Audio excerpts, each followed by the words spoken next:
found out BlueSCSI had a booth, and they offered to try to recover data off SCSI drives with something called initiator mode. So I had to try it.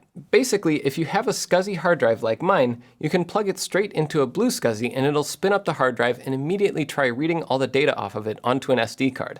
With a lot of these old drives, you might only get 1 or 2 more uses before they die. Unfortunately, while the drive did spin up, BlueSCSI said there was an error code. We looked it up and it said hardware error. Luckily, some of these old quantum drives would just have a bit of rubber inside that would turn sticky and it would stop the head from moving. Maybe that was the case here? After breaking the warranty sticker, I found out that no, that wasn't the case. Hard disk platters should be nice and shiny, but these were not that. That stuff you see is whatever happens to rubber when you spin coat a hard disk platter with it. So I don't think this thing's coming back. Mega was there with a massive 70-pound hard drive, IBM's 3380 HDA, which I believe he said was the first gigabyte drive. It had 2 sets of read-write heads, and it was so big it needed an external motor and a belt drive to keep it spinning.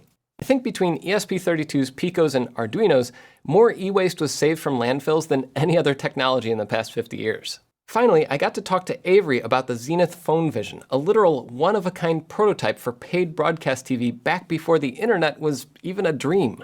In like the 1930s, Zenith was trying to get people to put these set-top boxes in their homes, and they had an early form of analog DRM. I guess that'd be ARM or ARM, but it would keep a running tally of what programs people watched and bill them later.